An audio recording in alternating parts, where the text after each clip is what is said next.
the throwback Thursdays never stop. It's a magical land not far away. All you have to do is just press play. So hop on the couch, close your eyes, party like it's 99. Join us, watch the movies of our lives with Blockbuster Wives. Welcome to Blockbuster Wives, where your two favorite 90s babies talk about movies from the era of a certain blue and yellow video rental store. I'm your host with the most late fees, Shea Baby. And this is Stacy, a clumsy oaf who always reminds. I just dropped the mouse so loud before we started recording, which is why Shea was laughing. And you're listening to Blockbuster Wives. I'm smiling so big my eyes probably look so tiny. Gorgeous.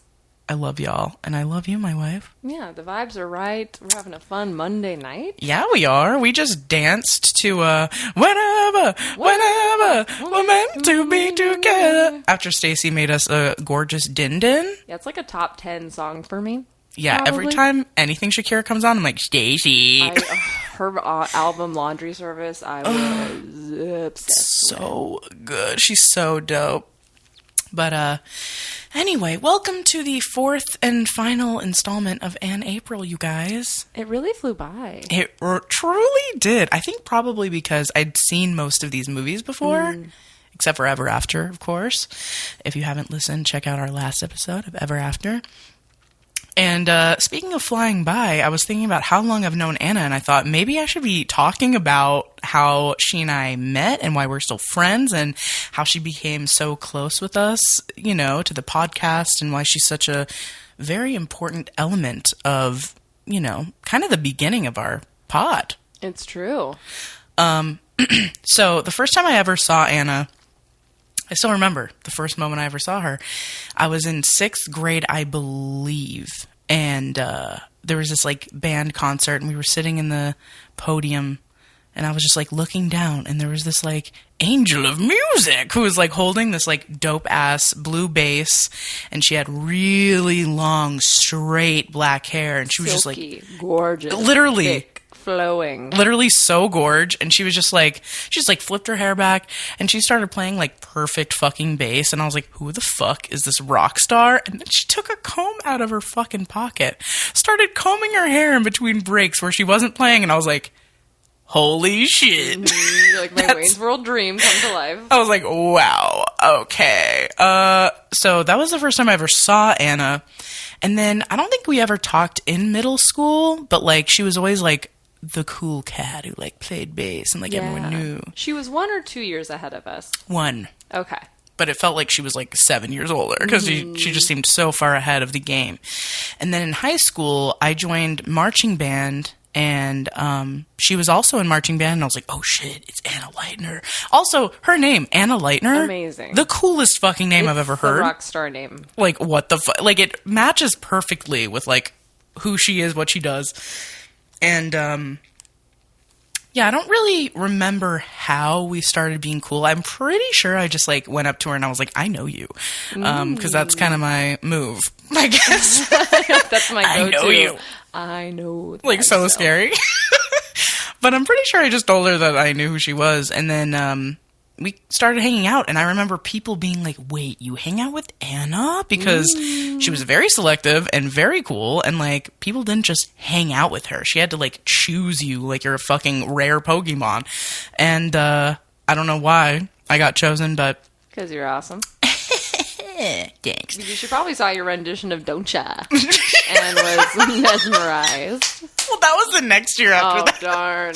But, you know, that would be reason to not be friends.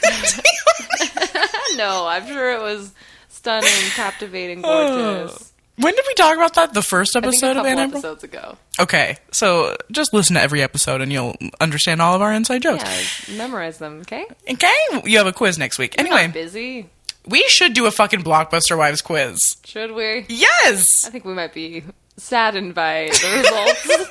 Or we'd be surprised by how well people know us. Maybe, but we do talk about how shockingly often people will be like, wait, you have a podcast? And we're like, oh my god, we're so annoying about it. We talk about it all the time. But it'd be for our listeners only. Okay. Exclusive content on our Patreon. We could do it on the Patreon. That actually would be so fun.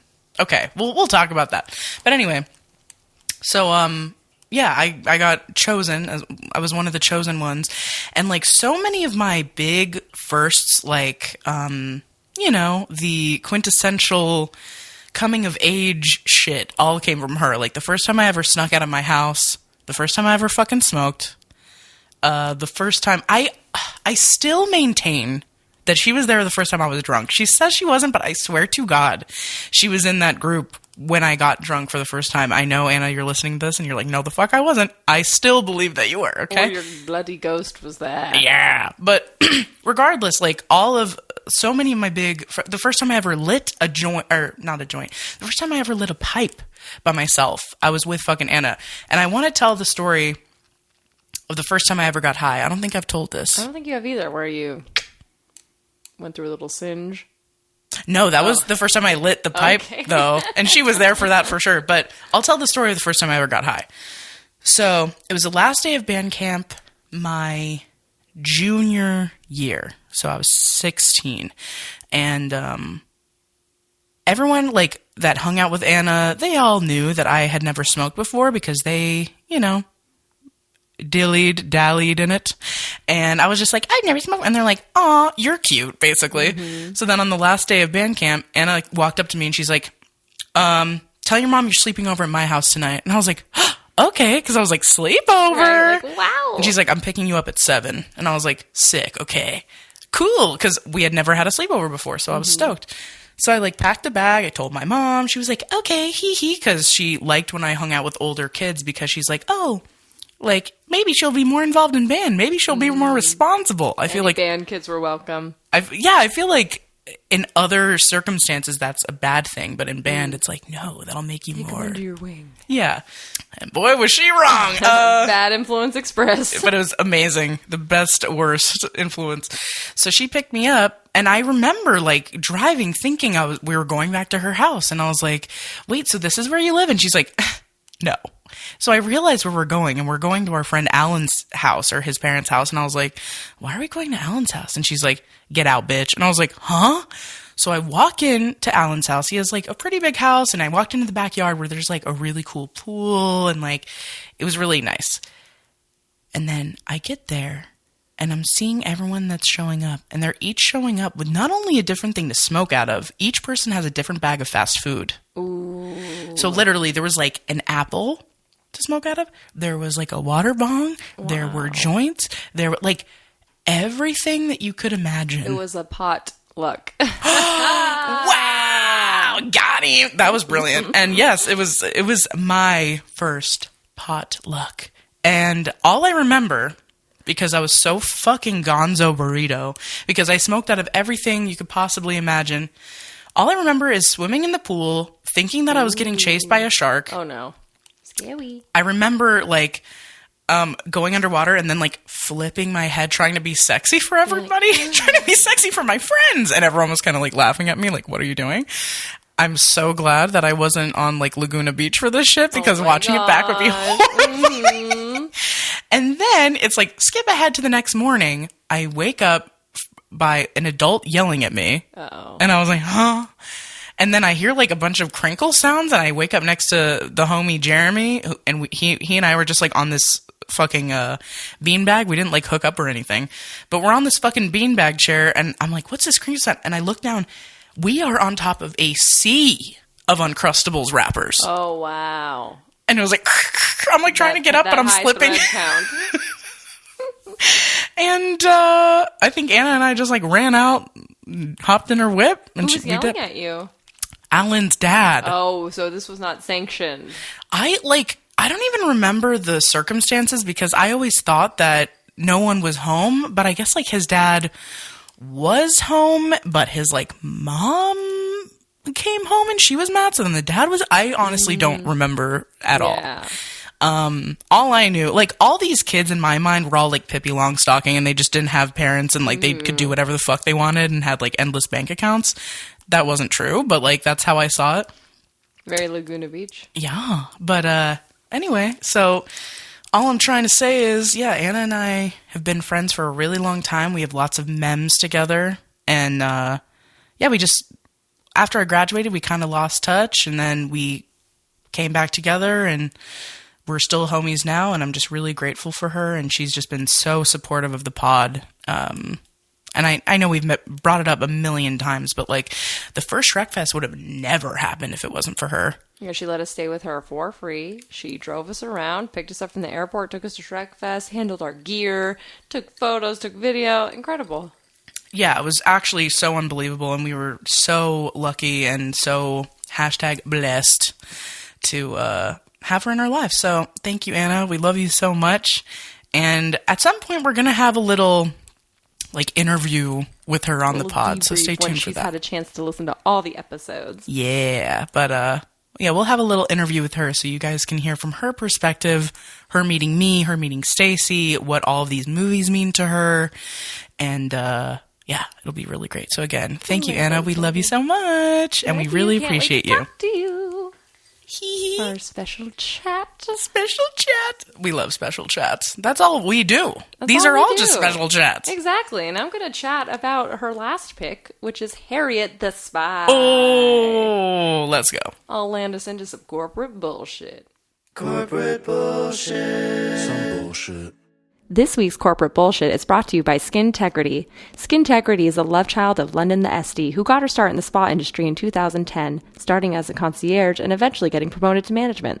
Since becoming licensed in 2015, she's worked at 5-star resorts on the Las Vegas Strip and now runs her very own studio, Skintegrity. London is driven by results and 5-star customer experience. We both can personally attest to London's angel hands and true expertise in all things skincare. When I was going to get married and wanted my skin looking right, London designed a treatment package that addressed all my concerns and made me a glowing bride. She has also given me a few facials in my day, and not only is she so focused on your experience while you're with her, but she also asks intentional questions and genuinely wants to understand your overall health and wellness outside of her studio. You can find London on Insta at LondonTheSD or skintegritynow.com. Mention BlockbusterWise and your first facial will be $105. That's over a 10% savings by mentioning the pod. Plus, you can mention Blockbuster Wives to get a facial for only $50 on Mondays with London's Apprentice Diamond. I've also gotten a facial from Diamond, and it was dynamite. Again, the name is Skintegrity, and be sure to mention the pod. Bye! Bye! Okay, Harriet the Spy was directed by Bronwyn Hughes. Ooh. What a name. What a name! And this is Bronwyn's directorial debut. Shit. She is Canadian. Hell to the yeah, baby! And she also directed Forces of Nature, which is a Sandra Bullock rom-com, which I think I've seen, but I really have very little memory of it. Yeah, I don't know. She also did a lot of TV. So she directed a couple episodes of Kids in the Hall. Oh, shit. She did an episode of Breaking Bad. Okay. She directed an episode of Burn Notice, 13 Reasons Why, Better Call Saul. So, hit-ass shows. Damn. Bronwyn Hughes has been in there. That's hardcore. This was the first Nickelodeon original film. I guess I never thought about that. Very first one. Wow, okay. Which came out in July 10th, 1996. What a year. And at the premiere of this movie, they showed the pilot for Hey Arnold. Okay, you know what? I was thinking, when I was watching this, I was like, the music, the location, everything reminds me so much of Hey Arnold. Yeah, and I think to Nickelodeon's credit, they really were trying to push this, urban, diverse, city kid content, which is very cool because meanwhile Disney was very much doing suburbia shit. Yeah, Let's be honest. Like all white people. Yes, basically. Except for That's So Raven. That's the exception. Anyway. This is the debut of actor Michelle Trachtenberg. Yo. Who plays Harriet, her very first movie. Damn. She went on to be in Buffy, Eurotrip, Gossip Girl, so another robust TV career. Also has Rosie O'Donnell. Yeah. Eartha Kitt. Yeah. And her two friends in the movie. One is Vanessa Lee Chester. She plays Janie, the mad scientist. She was also in A Little Princess and Secret Gardens. A very prolific child actor.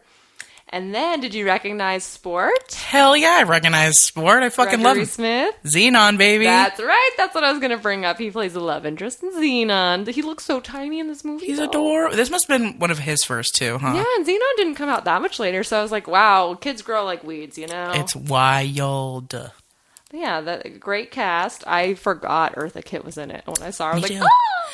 Because she's only in it for a short, Looking 2 fucking times. great. Oh, gorgeous. Like a rich ass bitch. I'm like, Huge yeah. pink wig. I'm like, Nicki Minaj wishes. Dude, Okay? oh my God, seriously, yes. This movie was based on a 1964 novel of the same name by Louise Fitzhugh. Ooh. Another amazing name. Truly. The movie is 102 minutes long. Okay, almost perfect. Almost perfect. The budget was $12 million, and it boxed $27 million. Okay. So it was a success. I believe I did see this in theaters. At this point, this would have been like the month before I moved to Vegas. Or wait, no, sorry. No, this would have been the year before I moved to Vegas. But still, like, yeah, I don't think I saw this in theaters. I think I did. I would have been newly 5 years old, but I think that the marketing was so intense, and I was a TV kid, that I, like, knew this was coming. You're And I was like, we let's gotta go. see the movie. Gotta play my popcorn, She's a my spy. soda pop. Rotten Tomatoes. Oh, no. Critic score, 48. Yikes! Audience score, 50. Okay. Roger Ebert gave it no. 2 stars. Okay, that's Honestly, better higher than I thought. was expecting. Yeah, that's better than I thought. He said, quote, "It is not a very technically accomplished movie. The pacing is slow, and there are scenes that seem amateurish. But since Harriet doesn't intend to inspire anyone to become a movie critic, perhaps it will work a certain charm for its target audience." End quote. He does say later, Harriet is a good role model, a smart, curious girl who keeps her eyes open and writes everything down. Yep. I will actually disagree that Harriet is a good role model. I have some thoughts on Harriet that I'll get into. I think at the end she does a pretty good job, but yeah, I know what you mean. And it does pass the Bechdel test. Yes, it Lots of certainly talks does. about her desires, her passions, her dreams, mostly with Rosie O'Donnell, who plays her nanny, Gully. They're so cute I together. love her. I think that's kind of, and maybe that's the lesson in the movie. It really takes a turn for the worse after Gully leaves. Yes. It doesn't get better until she comes back. Because I think that's truly like her parental figure. Yeah. But we'll talk about it. Yeah. Yeah. So yeah, that's corporate bullshit. Damn, you did a great job, my wife. Thanks. Yeah, all that I was like, oh, I forgot that this kid's in it. Oh, I forgot that this person's in it. Oh my God, holy shit, Eartha Kitt. Like, I haven't seen this movie in so long. But I'm really glad that I got to rewatch it this go around because it was definitely one of my faves when I was growing up. And I forgot just how sinister. It's very sinister. I think this is my Brink. And Cody Cooktember, I was like, Brink sucks. Yeah. Sorry, Cody. This is, yeah. I think for Anna April, I'm like, Harriet the Spy sucks. I'm sorry, Anna. See, I don't dislike it, but there were things that I forgot that I was like, oh, I'm not on board with this. Like, I love her as a character because she does have a lot of flaws, and I think that's important. Yeah, she's like a dumb kid. Yeah, she's a kid. Like, she's a young kid, and her parental figure literally dips in, like, the first third of the movie, and her parents aren't really, like, they're around, but not really. Yeah, like, they're have a not nanny really... for one kid. Like, Yeah. wow. Yeah, they're, like, kind of judging her a lot, and they're just kind of being mean a lot of the time, and it just seems like they don't really know how to deal with her. Yeah, Ebert does have a good line where he explains the parents as always being, quote, vaguely alarmed by their prodigy. Yeah. Oh my God. Yes, exactly. And like, yeah, I don't blame her for like the one person who didn't judge her, but led her in the right direction and kind of led her into the light just dips when you're 11, which is like maybe the messiest time of your life in a lot. It's a bad time. Yeah. And, yeah, and then she's a fucking mess because obviously you're gonna be, and so it's just, meh. But I had a very different memory of this movie than how the movie actually plays out. And I don't know if I'm thinking of a different movie that I've just conflated with this movie, but I thought that she was trying to solve a mystery the whole time. Like, and you know what I think I got it confused with? The Lindsay Lohan movie, Get a Clue. I knew it. Yeah. I think that I saw Get a Clue later, and I replaced that plot into this plot. So when I was watching this, I kept waiting for like, well, what's the grand mystery? Because it kind of just seems like she's like a gossip girl. Yeah. Like she just wants to know everyone's business. And she calls it being a spy. Yeah. And it's she like- does spy on I'm them. like, yeah, a spy for what though? Like a spy implies you have a mission. Right. This bitch just loves Loves watching the hot people goss. and writing down all their dirt. Their tea. She's a messy Leo She's like bitch. a blackmail queen, really. Yeah. I'm like, I guess you could call a spy in a sense. She did have gear. Yeah. which I do think in the 90s, being a spy was a big thing. Yes. And I got a lot of spy toys that I thought were really cool. Ooh. Like, I got the mirror glasses, like they were sunglasses, but they had a little tiny mirror in the side so you could see behind you. So you could spy on people. That's fucking cool as Or shit. I was very into walkie-talkies. Oh, yeah, me too. I was I kept huge waiting into for walkie-talkie. Harriet to bust out a walkie-talkie, and it never happened. Oh, yeah, no. Her You'd think spy that she tools would. are mainly binoculars and a flashlight. Yes. And, of course, her notebook. And her notebook, which is huge, Which obviously. is huge, but also not a good idea for a spy. No. You must encrypt it. Yeah. You must write in code. You cannot leave it laying around. That's what we were waiting on Gully to advise her of, and then she fucking bounced, baby. Yeah, and I thought Gully's advice was really interesting, too, where she's like, fuck everyone. Yeah. You tell their dirt, baby. Yeah, I was like, damn, huh? Like, Gully's messy as fuck. But I love Gully. Gully's great. She's one of my favorite. She's one of my favorite characters of all time. I She has think, great quotes. Yeah. She's so wise. and she's just very. She's cool as a cucumber, which you need to be if you're dealing with fucking kids all the time. Like, if that's your job, dude, Yeah. you need to be that guy. And I loved Rosie O'Donnell as a kid. Yeah. Her turn for the worse really was upsetting. Yeah. She was really cool. She was really fucking cool. Like, so many of her roles were so tight. But I think that's so typical. I feel like a lot of countercultural icons, they're really cool, and then I think they just reach a breaking point and they lose it. What did she do again that was, like, really fucked? I don't remember. She came out as like a crazy Trump supporter, and then she said she took a bunch of Ambien and then started tweeting out like weird racist shit. Which I think she, in her mind, were like jokes, but they were not funny. No. And then she was like, I was high as a kite. And everyone's like, yeah, but maybe don't tweet while you're high then. So Rosanna and... Phone away. So Rosanna... What was her name? Is that Rosanna? Rosie O'Donnell? There's Rosie O'Donnell, but then there's also Roseanne. Oh my god, am I thinking of Roseanne? I think so. That's why I'm like, wait, Jesus. did she? Because I thought she was super liberal. Was okay, now I'm like, what happened to Rosie O'Donnell? I don't know. I thought that same. Oh, yeah, am that I was definitely slandering Rosie Roseanne. O'Donnell? Hell, look, I don't blame you because they're both iconic fat bitches from the Rosie 90s. O'Donnell too, though. I feel like people did turn on her, but I don't remember why. Maybe it's unwarranted. She's a very famous lesbian. Like, maybe that's why people were like weird about because she like adopted. I did kids. also like Roseanne Yeah. before. Is Roseanne a lesbian? I thought she was I have straight. no idea. Yeah, I'm pretty sure Roseanne is straight. Oh man, now I feel awful. No, it's okay. Maybe Rosie Look, O'Donnell. all of us fat bitches look the same.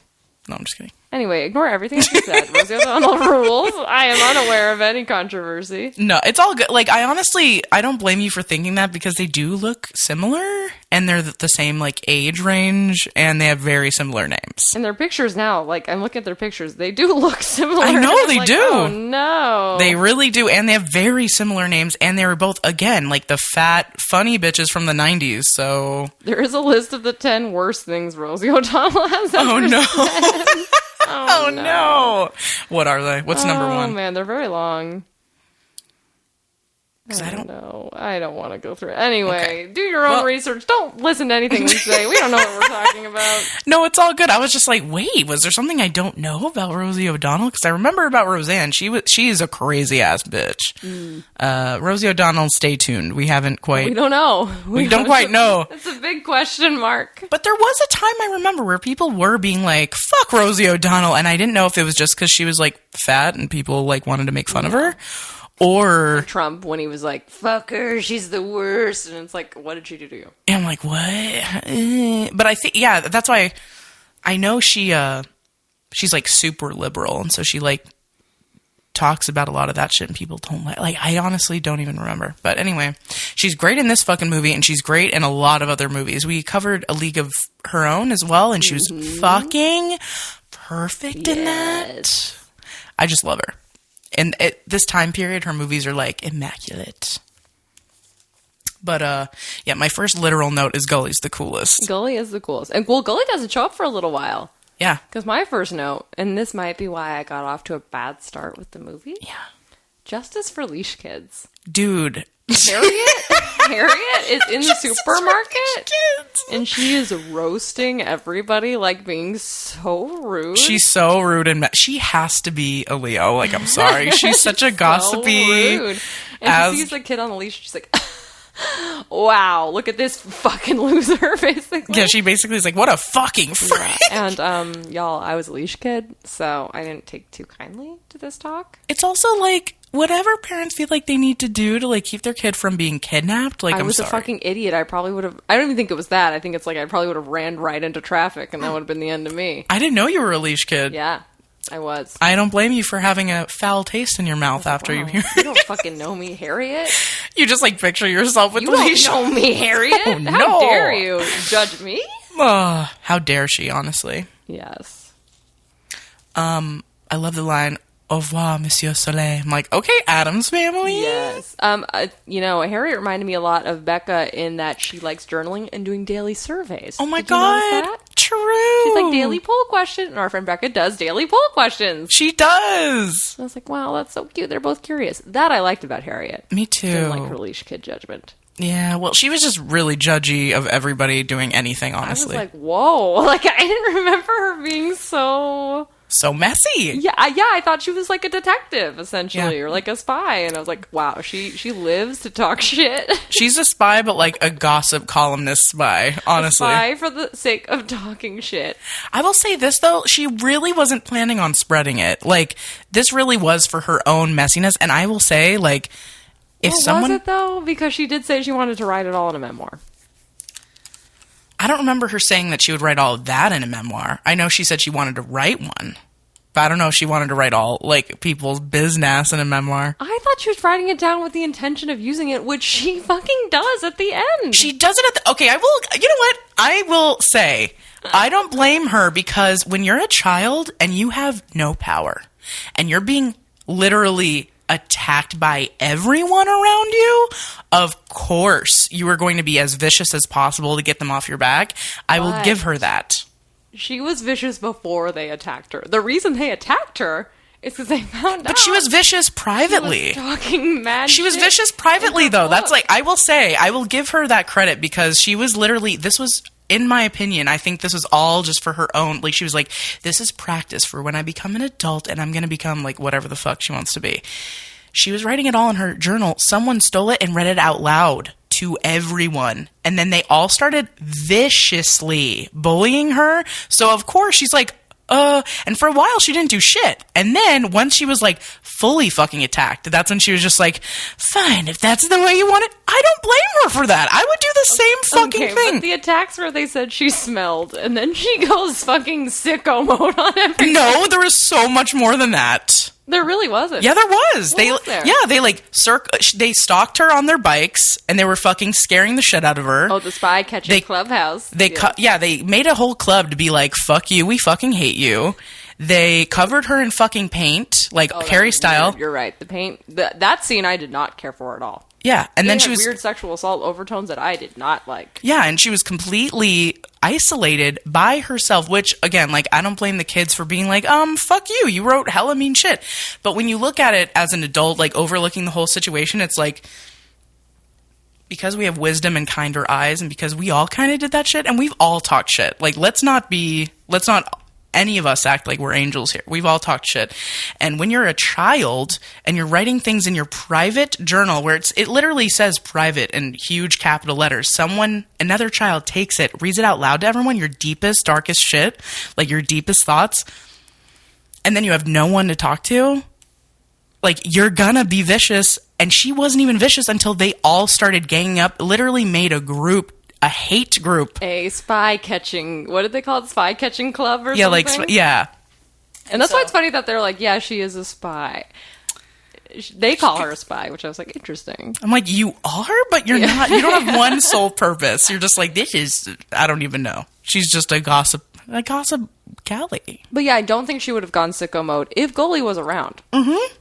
Like, I think she would have been much more calm and chill if she had anyone to talk to. And that's on her parents, because it's like, you guys are checked the fuck out. Exactly. She's trying to tell you, and you're just, like, not listening, and you're just not being active. Mm-hmm. And so she's like, okay, fine. I will say, them taking her to the therapist was cool. Mm-hmm.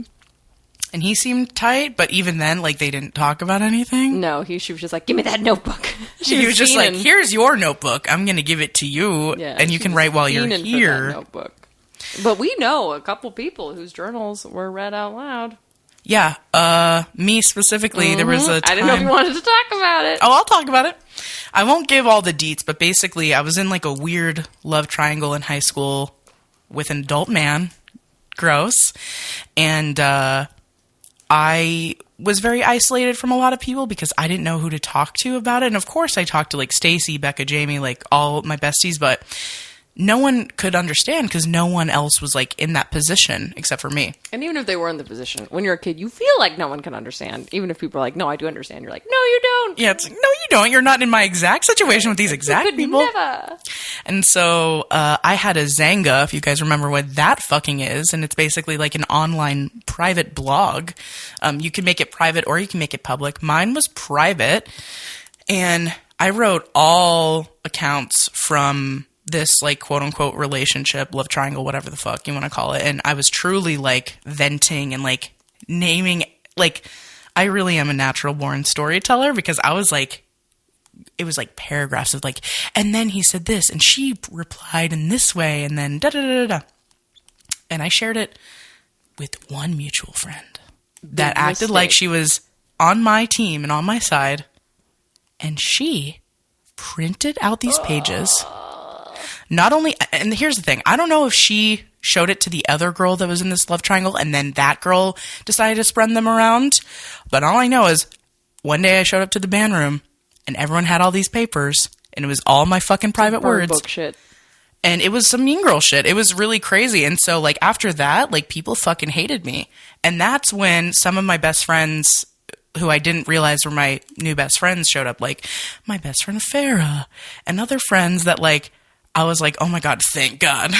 Yeah, and I do think this here. is why it's important too for kids to have like varied friend groups so that Yes. like there's always a different thing going on. And I actually think as adults, I feel bad for people who like all they have is work friends or all they have is like certain friends. And it's like, that must suck because if anything happens in that circle, you donezo.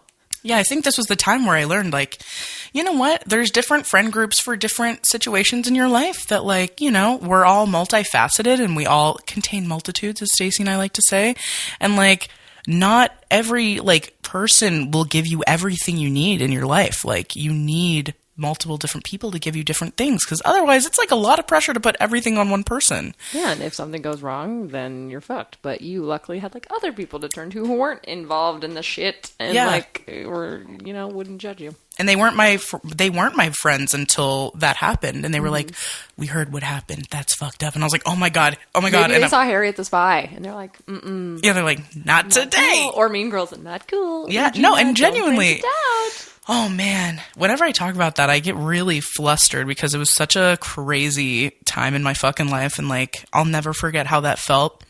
And I really commend anyone who's been through that type of situation because it's not easy, and it's also so like when you're a kid, dude, that's your whole life. Like that was my entire life. That was just splattered out for everyone to fucking read. It was so private, and honestly, I'm surprised that like.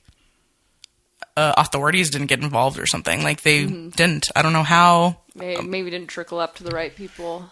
Yeah, but anyway. But then in our other situation we know about, it's like, yeah, straight up stole her journal and like, ugh. Maybe because of this movie, seeing at such a young age, like I have never read anyone's journal without permission. No. Like even my older sisters, like I knew that and I was like, no. First of all, I don't want to know, and that's not for me. That's the thing is like, if you decide to do some shit like that, be careful. Be careful You can't unsee that, and it's like I am a bad liar. So like I knew that if I read that shit and found out some shit, like I wouldn't be able to act like I didn't. I probably have to tell them the second I saw them, like, I read your journal, and then.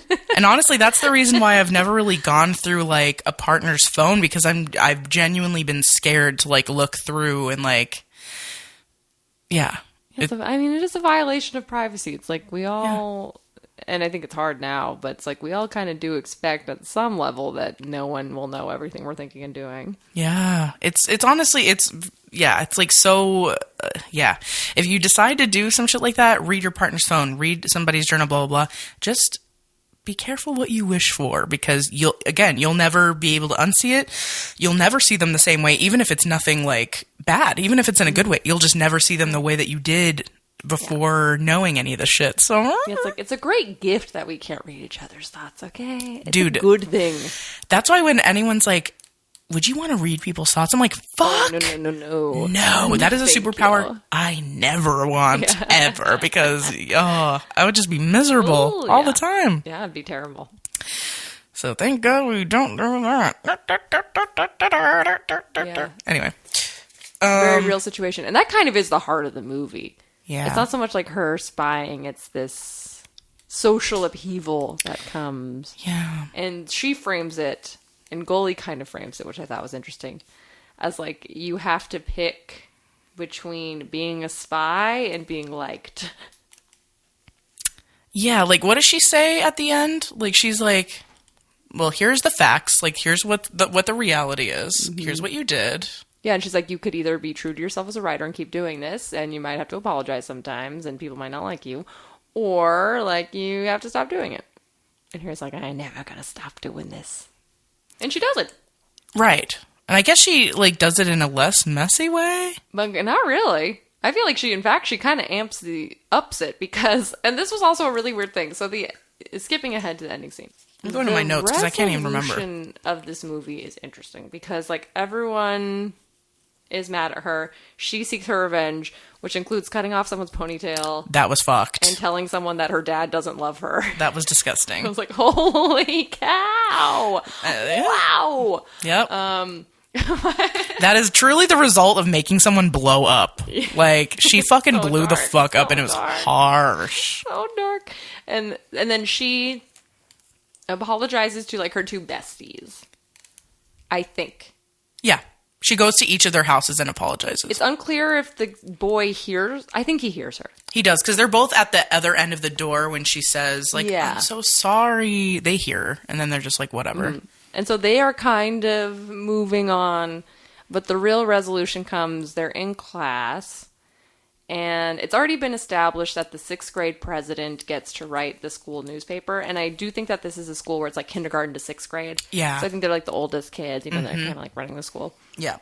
And it's her frenemy, no, her sworn enemy, not even frenemy at this point, Marion, who's like the prissy bitch. She's such a She has bitch. been editing the newspaper. And then Harriet stands up, and she's like, I don't think that's fair. I think we should all get a turn. But then the teacher is like, okay, who's going to be the next editor? And then Purple Socks Kid, who hasn't really had much of a role, but he stands up and he's like, I think it should be Harriet because she has very interesting things to say. And I was like, that's one way to put it. Honestly, hashtag, I had a big crush on him when I was a kid. Really? He's also in another movie, right? Yeah, He he's looks in really some. familiar. You know what? He's in Tommy Boy. Oh my god. He's the kid that is like, There's a big whale yeah, on the boat. he's in that group Oh of my kids. God, I just wow. realized that. I did not realize that Wow. before. Yeah. Just in this moment, I was like, yeah, where have I seen him? Oh, Yeah, he fucking looks really Tom- familiar. He's probably like a prolific kid actor. Yeah. And everything. I'm sure he's been in multiple things. And that was like, it was so huge of him as this character because he hadn't spoken at all. Yeah, and until all this he moment. heard was that Harriet wrote in her notebook that he should hang himself. That was horrible. So that's all he knew. But later on, he goes, she has interesting things to say. And again, I was like, that's one way to put it. I'm like, And yo! then the teacher's like, okay, let's take a vote. And so they vote for Harriet to be the new editor, but they don't take turns. She's just the new editor. Which But I was guess like, that is taking turns because she had it for like most of the year. But you're given to understand that now she's just the editor. Yeah, true. And it's like, oh, well, I guess we're not taking turns. But anyway, so she then uses her writer powers to write in the newspaper. And she is, like, still gossiping about people and stuff. Yeah. It's nicer. Like she doesn't say their name. Yeah. Right? And Okay. she's like, I mean, she's still pretty intense. But, yeah, she doesn't name names. Yeah, she doesn't. And she says like nice stuff, right? Like I honestly don't even remember what she says. It does say seemed one nicer nice when I was thing. watching it. She does say, in kind of a roundabout apology to Marianne, she said her dad doesn't love her. She does say, just because people's parents are far away doesn't mean they don't love them. I'm just like, Which honestly, nice. that was better than it was Nice. before. Yeah, that's a good thing to say. Yeah, I'm glad. She seems like a very prideful girl, which I feel like we probably all are when we're young, because we're like, we're never wrong. So Especially like, if you're told you're like smart and cool all the time. I do think sometimes the gifted and talented kids can be fucking insufferable. yeah. Good thing I wasn't. No, I'm just kidding. I'm just insufferable in like so many other ways. But yeah, I think like that was the best possible apology she could have given at that time. That was what she was capable of, and Marion met her where she was at, and they seemed to squash their beef. She's like, fine, you know.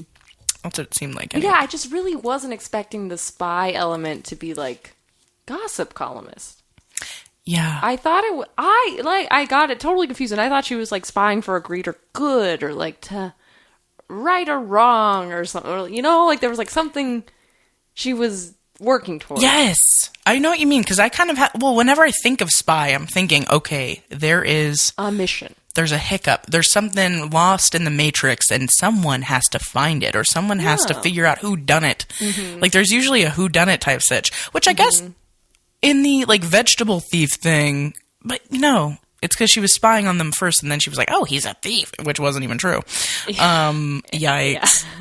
Who, by the way, I fucking love. I love him, and I love Gully with him too. Yes, but that scene at the dinner table, I was very uncomfortable by. Where they're having a staring contest. Yeah, and it's like shot like a horror movie. Yeah, I was like, "What's going on with that?" I will also say there's a lot of feet in this movie, which, as you guys know, quite on set, like feet in Nickelodeon, like children's feet specifically in Nickelodeon, are very. Their logo was a foot. Yeah, for a while. Yeah, like it's actually. It goes beyond just being like, he, feet are stinky. Like, like it's funny. It's like, no. You're like, is that what's happening? Yeah, and there's also slime in the face, which is a huge, again, thing that they do for some, and it was green slime in the face. And I thought the paint scene, I was really, I did not like that they even shot that scene. Yep. Like multiple people, including adult, putting their hands all over her and spray. Oh, I was like, I don't like this one bit. I hated it, and like that was her like Carrie moment, and even beyond Carrie moment. That it was like, it was like a weird kind of like assault. It was bad. I was like, I don't. Yeah, and then she like teacher helping. Yeah, like, bitch, you out of your mind. You're supposed to be stopping this. And then she has to run home alone, and like no one's there for her, because normally Gully would be like, "What the fuck?" Like bathing her, or being there while she bathed, and like. It's just so sad. I just felt so bad for her because, like, she's so alone. And I don't blame her for being like, okay, if that's the way you want it, I'll fucking retaliate, bitch. Because, like, that's the only way that kids feel like they have power if they're being attacked, you know? And I don't blame. Her entire support system. Yeah. Like, her parents really weren't, like, they are there physically, but they weren't, like, there for her emotionally or in any, like... They didn't even know what her notebook was. They're like, what's with the notebook? Like, they had no idea. Yeah, they're like, it's creepy, it's weird. It's like, you don't even know, like, you're not even asking her really, like, what's going on. Like, what's going on? Pissing like, me off. The notebook, see ya. I know, we're just taking it away. What? Like, you guys are being fucking like weird. Her one, like, salve? Yeah. She lost Gully. She lost her friends. She lost her notebook. What? She lost her fucking teacher? What? She's got nothing. Yeah, it was sad. But I will say that, like, dinner date and, like, movie thingy, that was really cute. And they went to a fucking femme fatale festival. Like, that's fucking sick. I was like, why can't Gully be there all the time? And then Harriet's asshole parents try to fire Gully for one infraction. After 11 fucking years? And to their credit, they are like, I'm sorry, we shouldn't have done that. We were just mad for a second. You can come back. But Gully's like, no. Yeah, she, like, took the power back. She's like, nope, it's time. And she's like, I think Harriet's ready. And it's like, you're leaving right before the worst moment in her life. You might be a little wrong about that. And she's gonna need you to come back. But I understand why you're pissed at these bitch-ass parents. And she does come back. And that is what helps Harriet. Yep. Absolutely. Like, if she never came back, I don't know. Oh, there were multiple quotes. Oh, well, let me see. What did I write down? Like, would Harriet have apologized if Gully hadn't come back? I don't know. I don't think so. Yeah. Unless she just became so miserable that she's like, that's the only thing I can do. But I really think, like, Gully being there, she was like, look, kid, here's the fucking reality. Here's what you did. You fucked up. So here are the choices you have. Yeah. You know? That's what I like about Gully, is she, like, treats her like a person and not being like, you're gonna do this because I said so. It's like, she's seeing her on her level, which is important to do with not only kids, but, like, everybody, you know? And I'm sorry, adults should have been paying better attention. Harriet was carving a list of names into her desk and then crossing them out. That teacher didn't see that? Wasn't slightly alarmed? Sinister. I know this is the era before mass shootings, but I still think that's a red flag. Oh, 1 minute. Especially the way she was carving it was like so aggressive. Like, it was not small. It was very easy to see. Everyone around her saw and was like, holy shit. We're about to get fucking iced real quick. Jesus Christ. But to take it back to when Gully was like saying bye to her, she was like, when you're all grown up and you sell your first novel, I'll be first in line at that bookstore getting my autographed copy. And I was like, so sweet. am going to bawl my eyes That goodbye out. was really, really cute. Or like the other part. And like just her sitting outside on top of her suitcases with the umbrellas, like so fucking iconic. Like she just looked so dope. It was like very, Mary Poppins. Yep. And then that cool garden she takes them to before they shake up the soda bottle, which was also weird given Quiet on the Set. Didn't love that. Oh, that's true. But beyond that part, like that garden has stuck in my mind forever. It's so cool. It's so cool. And like the fact that it's like interactive, it's very like Willy Wonka-y. That's why I think I love it so much. She pulls a soda off of like a chandelier. Off of like a fucking tree. I'm like, what? Like, Hell yeah. Where's the whipped cream and the mushroom? Am I right? Oh my God, I would love to be in the chocolate room. Okay, wait, what would be in like the big room with all the like wilderness, but it's all edible? What's like the first treat you would do? Oh my God. Yeah. Well, because I like a little, or what do they call it? Aperitif is after, right? What's the drink you have before? Aperitif is before. No, aperitif. Okay. So it's a little aperitif. I would get the little teacup. Ooh, yes. I take a shot, and then I think I'd move on to the grass. Ooh. And then I think I'd move on to the flowers. Oh, yeah. The flower. Oh, yeah. And then I'd wash it all down with the digestif at the Chocolate River. And I'd probably fall in like Augustus Gloop. Yeah, but you'd be fine. Again, I'm a clumsy oaf. Like we said at the beginning of the episode. I would save you, my queen. Yeah, I'd definitely do like the whipped cream on the mushroom. Oh, yeah. Dude, the fucking handfuls of it. Oh my fucking God. And then also the like rope. I don't know where they're getting this like rope. Or something? Yeah, it's like a vine or some shit. It just, oh. God, it's so wonderful. And then the song. I would just want to hear that song on repeat. While I'm stuffing my pie hole, yeah. Yeah, shoving it up my pie hole. That's why I feel for the people of Glasgow that thought that they were going to do a beautiful Willy Wonka experience and then showed up to a full-on nightmare where they were given 5 jelly beans and half a cup of lemonade and scary ass. Did you see the guy in the wall? Yes, and I also saw the bartenders that look like they're fucking in a crack house for real. Yes. I'm like, God damn. And now that bitch is like famous, like that bartender that they took pictures like, I just wanted a gig, and I'm like, preach, girl. Dude, honestly, I'm like, I would do the same shit. I'm not gonna lie. Yeah. I understand why people want to recreate that. But Right, like my heart would be broken if I thought I was going to be having the chocolate room experience, and then I see that bullshit. You and I would probably have the best time because we would just make fun of it the entire fucking time. We're not kids, and we'd be like, this is a scam. Oh, to bring kids, though, that's a whole other level of trash. It's so sad. It is really sad.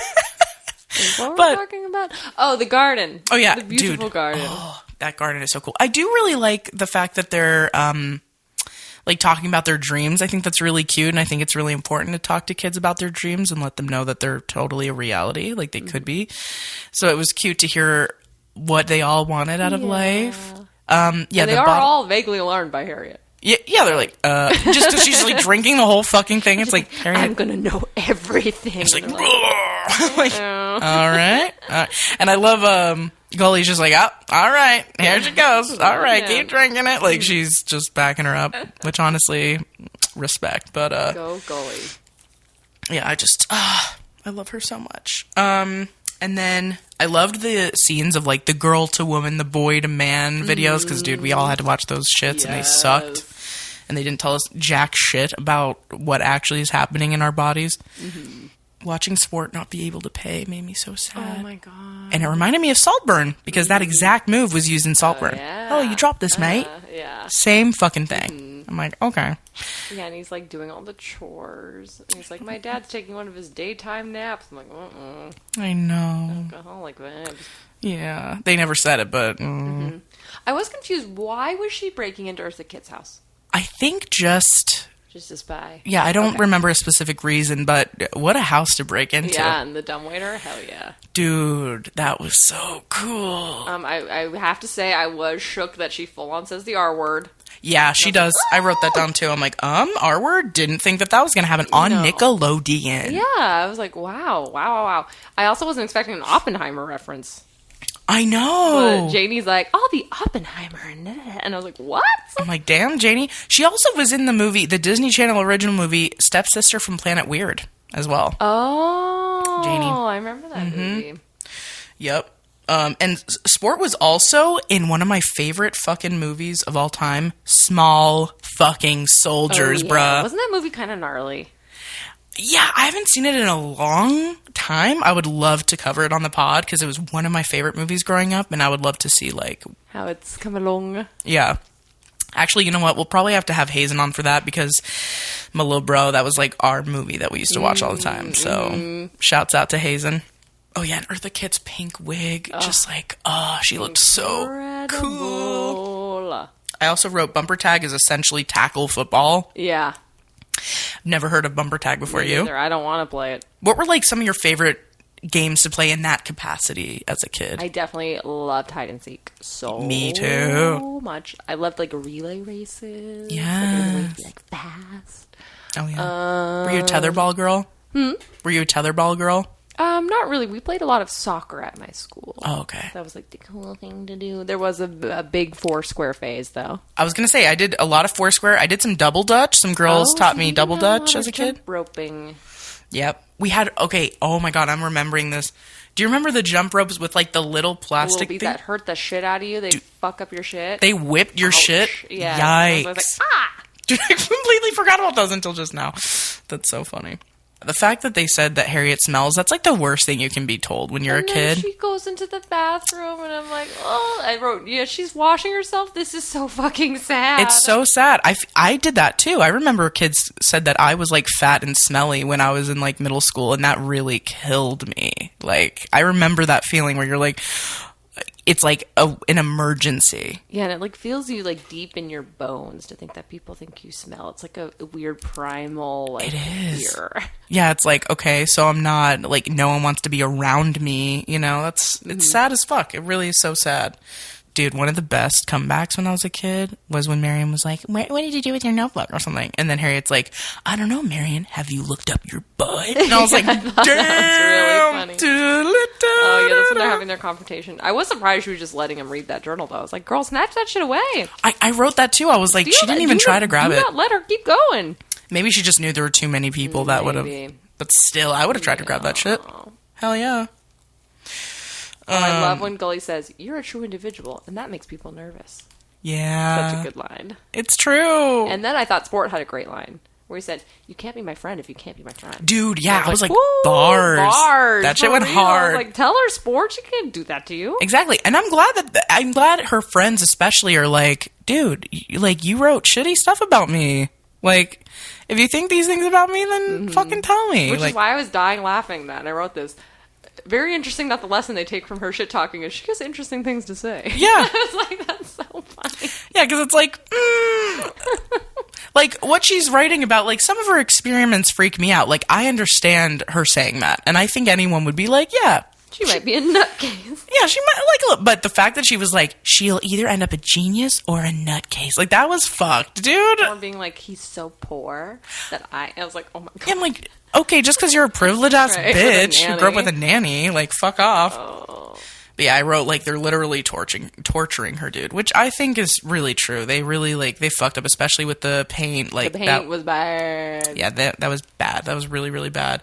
And then she fucking full-on slapped Marion. I was like, yes! With the blue little face paint. Yeah, but then, yeah, that's when all the really sinister shit happened where she, like, cut the braid and she fucking, like, told Marion that her dad didn't really love her. Like, that was all fucked, The other ones' revenges were, like, pretty mild. Like, for Janie, she, like, knocked over a beaker. Big deal. What did you do to Sport? For Sport? Oh, Sport was pretty bad. What was Sport again? She printed out a picture of him in the maid costume and put it all. Oh, yeah, man of the house. That's what it was. That was pretty bad. Putting the girl's bra on the flagpole was pretty bad. Yeah. Janie got off easy, really. Yeah, she did. She did. Very easy. Very easy. And then that's when Gully comes back right at the height of, like, when everything was looking real sus, and she could have gotten in real right big when trouble. the scratching was at its zenith. Yeah, popping into the desk. right before she was about to go ape shit, and Buck Wild, fucking Yeah. Gully comes in and is just like, hey, maybe we chill on the talking shit about people shit?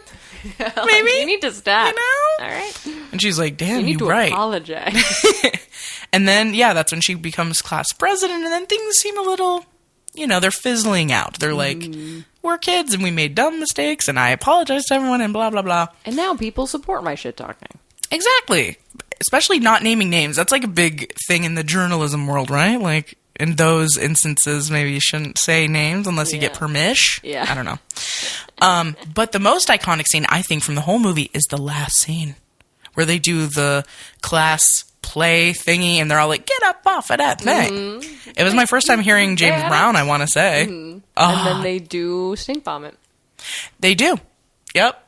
To get back at that bitch Marion. Yep. Fuck you, Marion, and your stupid fucking ideas about the platter for fucking Thanksgiving or some shit. Gravy boat, and that's Whatever bizarre. you were I'm like, what the hell? Like, they never said it was Thanksgiving, but they said the holiday pad? feast. Yeah, the feast. For the holiday holiday feast. I'm like, shut up, Marion. You don't know anything. But, yeah, the get up off of that thing, James Brown, that was so iconic, and I was like, And it's like all of her friends and her get to be mischievous together again. Yeah, All so is cute. Well. Oh, wait, we didn't talk about the fact that they wanted to do a blood oath, but then they decided not to because we've done that. Yes. Mm-hmm. Me, Stacy, and Becca, and Jamie would if she was there, but she was literally, like, across the fucking country. But I wanted to do a blood oath, and they were like, no, because then we'll have to, like, literally mutilate her. I don't want to cut myself. I was like, fine, y'all aren't committed to the bit. But what did we do instead? We did something else. I don't remember. I wish Becca was here. She'd remember. Maybe we just, like, drank out of the same goblet or something. Yeah.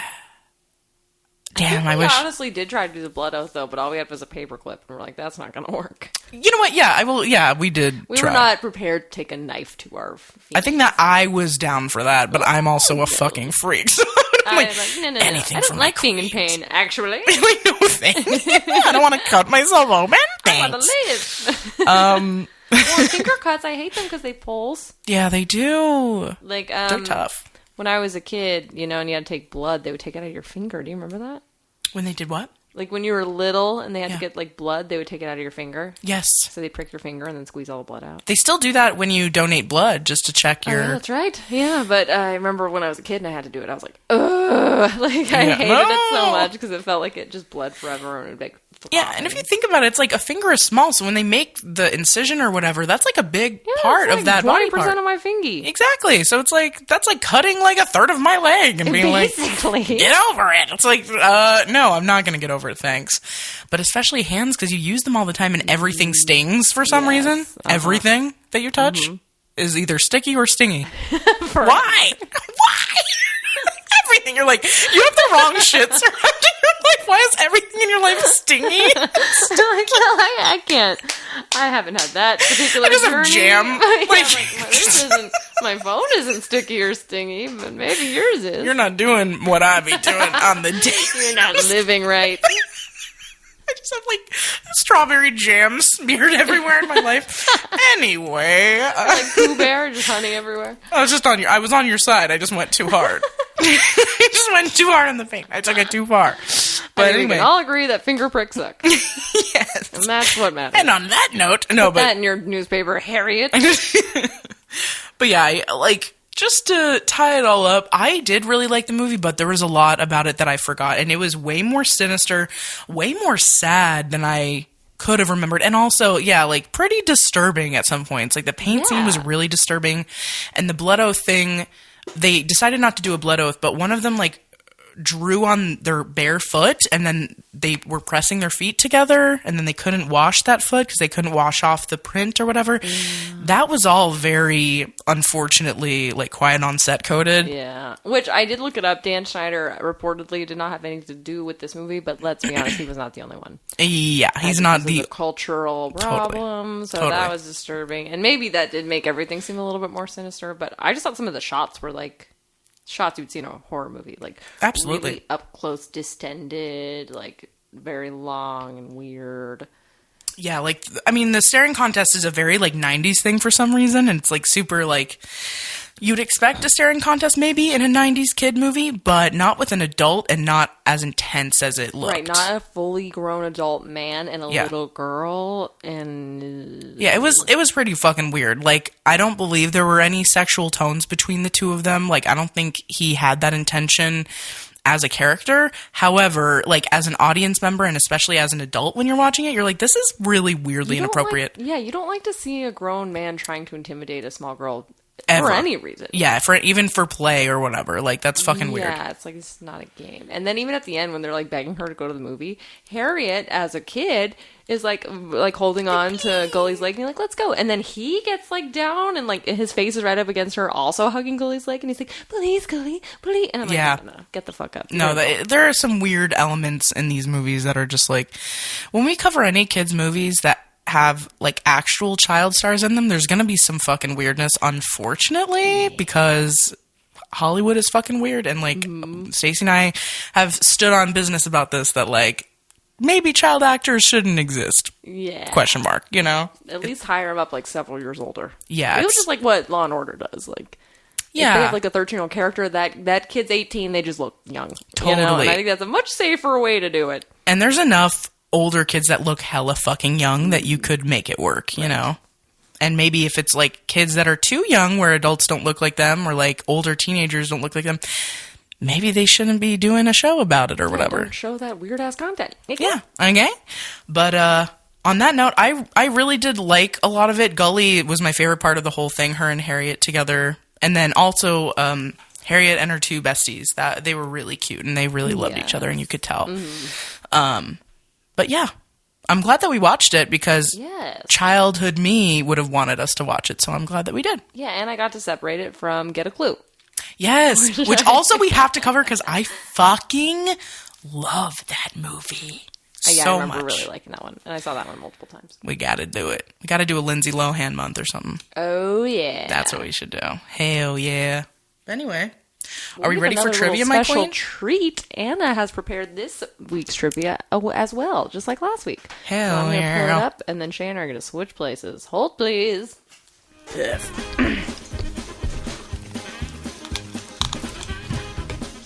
Mine might be a little bit sweaty. Getting down tonight.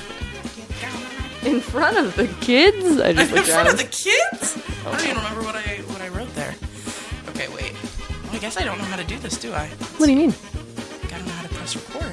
Oh, it's recording still. Oh, it is? Okay. Yeah. Tight. Okay. Wait, okay, here we go. All right.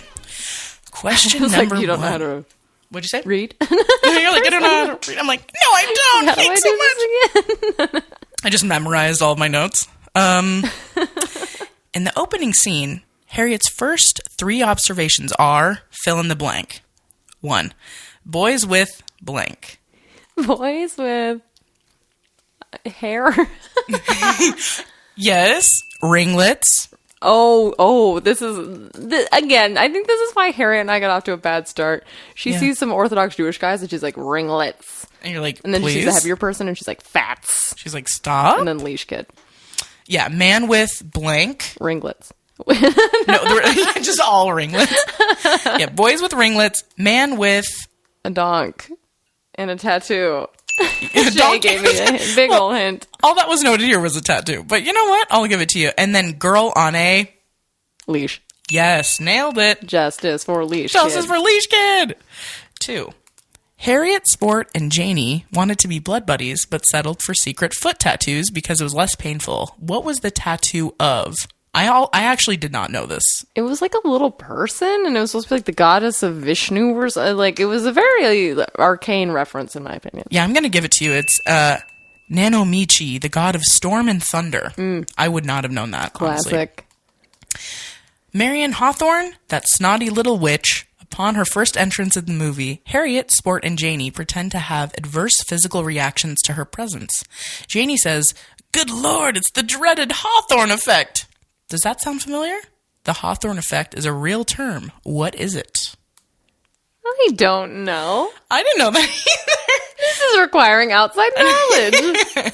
It's the Hawthorne effect is when subjects of an experimental study attempt to change or improve their behavior simply because it is being evaluated or studied. Interesting, huh? Do you think that was what tied into the movie on purpose? Maybe. Mabes. A hard Mabes. A hard Mabes, baby. What is Sport's real first name? Oh my god, I don't know this. Peter. You know, great guess. It's Simon, but you know what? Simon and Peter, you know. No, I would not have known that, honestly. How many times do they mention or allude to death or murder within the first 9 minutes? Oh my gosh. Yikes. 12. It's under 5. Oh. 3. Very close. It's 4. And she wrote, this stood out to me because it's a dang kids movie. And then in parentheses, they mention swift and painful deaths if anyone sees their tattoos. Harriet mentions hanging herself if she was only known for her footwear, like Purple Socks Boy. Harriet talks about her teacher going on a psycho killer spree. Janie says she'll invent an untraceable poison to give Marion Hawthorne. They are In the pretty first mean to Marion. 9 minutes. Wow. Beth Ellen has Jonathan Taylor Thomas, Devin Sawa, Ryder Strong, and all of the middle part baddie 90s boys in her locker. Who is the hottest middle part boy of all time?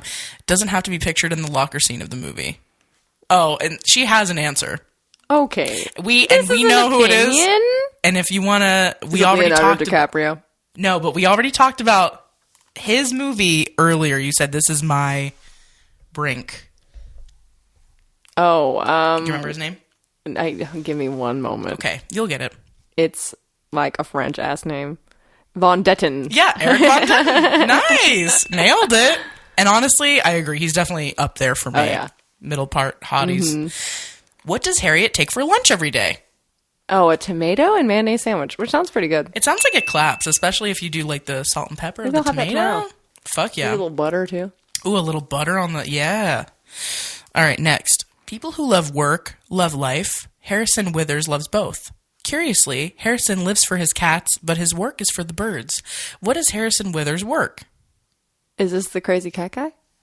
Yes. I don't think I caught what he did for a living. I wouldn't have known that either, but now I remember because I remember seeing them and he builds something. Does he build birdhouses? Yeah, very Okay. good. Bird cages, yep, that are elaborate as fuck, she notes. Nice. Sports dad is super excited when he gets paid, flashing a check like he's now a millionaire. How much money was his check? It was $10,000. Yep. And then she said, follow up, how much is that worth now? About $20,000. That's a good amount of quiche, you know what I'm saying? Yeah. Golly brings the kids to her good friend Mrs. W's garden. That shit was lit. When Golly sprays them with God only knows what fizzy drink and proposes a toast to wish for what they want most in the world, what is Janie's baller-ass wish? Okay. It's something scientific. Yes, definitely. One of them is a prize that she could win. Oh, yeah. She wants to win a Nobel Peace Prize for, like, smashing an atom or something. Yep. And then a second thing is very, of the times, I would say it's very 90s to want this. And a lava lamp. No, but that's fucking awesome. Oh my god. She wants to replicate her own DNA. Oh, wow. Create And a little win the Nobel Peace clone. Prize. Hell yeah. I'm really not doing too hot. But dude, like, Anna, you gave us some fucking bangers. These are rough. I wouldn't get, like, any of these. A good spy never gets caught. When Harriet finally does, what was she doing? They're playing bumper tag, right? They were when they found her notebook, but when she got caught spying, what was she doing? Oh, which time? I feel like she gets caught a couple times. She gets caught in the dumbwaiter. She gets caught falling off furniture. Okay. That is it. Yep. Dumbwaiter. I forgot that that's what that's called. Whoopsie. Go dumb. Okay, there we go. When all the kids go to play at the park, Marion suggests playing what game? This is bumper tag, right? She doesn't suggest it. Oh. But this is where they do end up playing bumper tag. But she Marion probably suggests something boring. She does. Mm. Actually, I mentioned it in a group chat with you and Becca, and I said, not too shabby multiple times. And then I said, what am I, blank?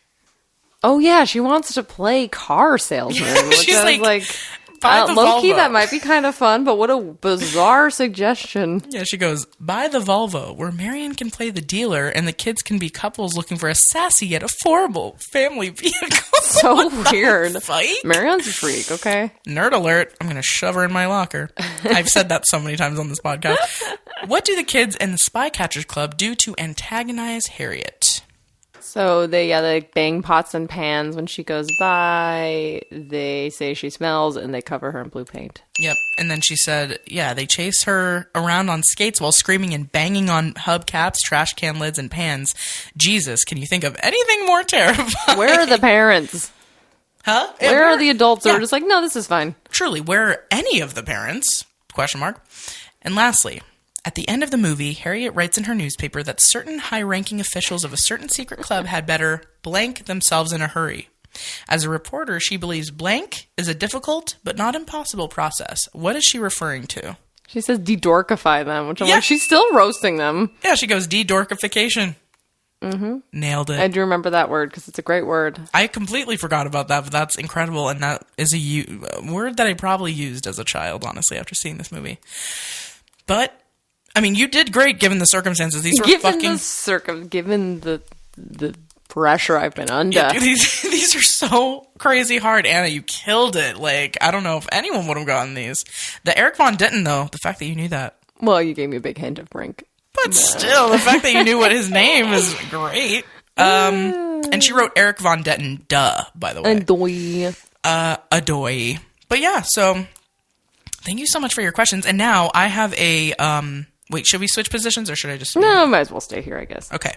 So I found a quiz. I couldn't find a Harriet the Spy quiz. Ruh-roh. However, I did find a which famous spy are you quiz. And it's 10 questions. So I'm going to start. I'm going to give them to you first, Queen. You're recruited as a secret agent to protect your country. How do you feel? Honored, I love my country. Excited, I'm ready for an adventure. Conflicted, I'm anti-authoritarian. Or hesitant, will this endanger my family? Conflicted. Period. Question 2. At headquarters, you're offered a cocktail. How do you like your martini? Shaken, stirred, or I don't drink on the job? Ooh, shaken. Yeah, baby! A few dangerous assignments are proposed. Select your first mission. Rescue hostages trapped behind enemy lines. Stop a plague from being unleashed. Eliminate a rogue general. Or recover top secret nuclear plans. Stop the plague. Period. All right. You'll need a partner. Whom do you select? Kiana, expert forger and master of disguise. Matthias, demolitions expert. Elodie, elite hacker. Or Bartleby, master of gadgets. Hacker. Ooh, yeah. Your destination is heavily fortified. How do you infiltrate it? Stealth, bribery, or raw firepower? Jesus. I'd say stealth. Yeah, baby. Which is ironic since I'm a clumsy oaf. But you know what? I think you could do this. It's fucking cool. You've located the target, but civilian... And stop calling yourself an oaf. I'm a clumsy I just realized I oaf. didn't, argue with you about that, but I argue. You've located the target, but civilians are blocking your shot. You shoot. Collateral damage is inevitable. Holy cow. Wait for a clear shot, or move in for hand-to-hand combat, baby. I like how an option is wait for a clear shot and somebody would be like, no. Yeah, I'd wait. Yeah. Go ahead and wait on that please. one. My God. The target escapes in a limo. What type of vehicle do you take to pursue them? A sports car, a Jeep, a taxi, or a motorcycle? Ooh, motorcycle. Yeah, they're fast. They're fast. You gotta do Fast it. and nimble. Your partner's been Have shot. I ever been on a motorcycle? Literally never. You haven't? No. I have, and they're fucking They're scary, kinda as scary. fuck. Yeah, they on the kinda back scare of me. the love triangle fucking guys. Of course, yeah. But if I were a spy, I'd learn to deal with fear. And my dad drove motorcycles, and literally being on the back of either one of those, it literally, no matter how hard you're holding onto someone that's driving, it feels like you're about to fucking blow off. Yeah, it doesn't seem safe. It's not. It's not. It's scary as fuck. Okay, your partner's been shot by the target and lies dying on the pavement. No. You comfort them in their final moments, put them out of their misery, Dear Lord. or use them as a human shield. What? Oh my god. I'm the first one. Jesus. You know what? It's so fucking stupid. The target is trapped. Your nemesis pleads for mercy. You finish him off. That's justice. Good lord. Handcuff him. Life without parole. Or toss him a vial of poison. Make him choose his own fate. Oh my Jesus God. Christ. I don't love life without parole either. I know, it sucks. Stupid. I guess I'll... God. I know. Any of these choices. It's like, what did he do anyway? What? I guess I'll give them the poison and hope they don't kill themselves? Yeah, I like, mean, you're giving him the choice. But why would they choose to die? If life is meaningless to them? I don't know. If they've lost the will to live? Oh my... Are you two still living? Okay, plot twist. Your memory's been wiped out. Open the dossier below and reveal your true identity. Submit. Oh, wait, what? That was just like a little intro to the It says, outro. please select an answer, but like... What? Oh. Oh, wait, hold on. Okay, ready for which one? Why are you? Click here to see your results. Okay. I think I'm going to get scammed. For sure. I'm just going to be... There goes my credit card info. Download images. Maybe it'll... No, it's being fucked. No, I'm not doing this. Oh, no. I'm so sorry, you guys. We got bamboozled. Horde. Well, I'd like to say that I am... if I had to pick a good spy. Yeah. Is Carmen Sandiego a spy? Hell yeah. Okay, I want to be her. Ooh, and I want to be... You know what? If we hadn't even talked about Get a Clue, I would have wanted to be either Lindsay Lohan or hot-ass Bug Hall or whatever his name is from Little Rascals. I had the hugest crush on him, and as an adult, he's so fine. Oh, really?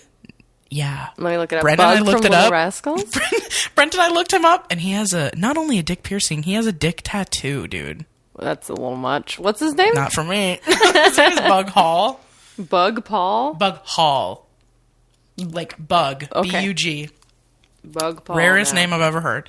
Well, I guess with a name like Bug Paul, you got to Bug get Hall. a dick tattoo. H-A-L-L. Oh. Yep. Bug Hall. Yep. He is that. He's so hot.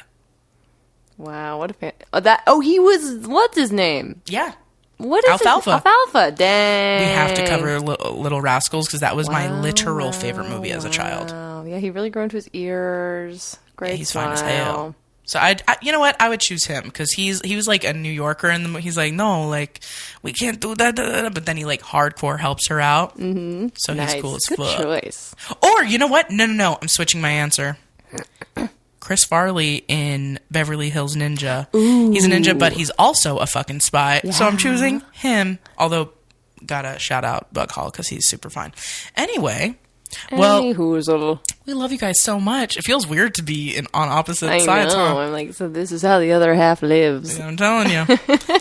But we love you so much, and we can't wait until you hear the exclusive interview with Anna. Of Ann April. I had so much fun this month. Did you, my queen? It was amazing. I loved it. We loved it. We love you. We love each other. And we will love next month where we talk about... Wait, should we introduce it now? Or? Yeah, let's give the people the news. So, we've talked about her a billion times, basically on every fucking episode known to man. But Becca is finally going to join us. And she proposed the idea. She's going to join us, and she proposed the idea. We were talking about her favorite, like she was like, okay, no matter what, I'm going to do this movie. And we were like, okay, well, in order for you to do that movie, we're going to have to come up with a really good theme. So she came up with McConaughey. Matthew McConaughey. So we're going to be watching 4 Matthew McConaughey movies. Matthew McConaughey, right? Mm-hmm. I'm like, Matthew McConaughey? It's one of those things where you say it so many times, you're like, what the fuck is this name? Yeah, Matthew McConaughey. All right. We're going to be saying that 1,000 times next month. And I'm super excited. Yeah. And the last episode we'll have Becky on for her very special episode. We love it. We love it. We love a good month. We love a good guest on the pod. Again, Anna, we love you so much. Thank you so much for this month. And if you want your own month, again, we're here to remind you. You can. Subscribe to our Patreon for $5 or $10. And after, a handful of months or whenever we feel like it, we'll give you your own month. And you get to choose all the movies. You could come up with a theme song. You could come up with trivia. You could do corporate bullshit for us. Like, whatever you want, however you want to be included. It's your month, baby. BK, have You it can your decide. way, all right? You know what I'm saying? Well, get on it. And now we have way more content for you to enjoy on our Patreon as well. I don't think we really talked about it this episode, but... Yeah, we're doing a Laguna Beach recap side quest on our Patreon. Yep, so even for $1 a month, you can get that content. Again, Arizona Iced Tea once a month. You get hella sexy content from us. So, # worth it. Obviously. Obviously. But we love you guys so much, and we hope you have a great rest of your day. See ya. Bye. Bye. Okay, how do I do this? Just the stop button. Yeah. It's still going. Or try the space bar. Huh? Hit that old space bar. Thank you for listening. Shout out to I Have No Mouth for our delightful theme song and Whitney Vertucci for our beautiful podcast art. And all of this couldn't be possible without our amazing producer, Anthony, aka DJ Munchausen.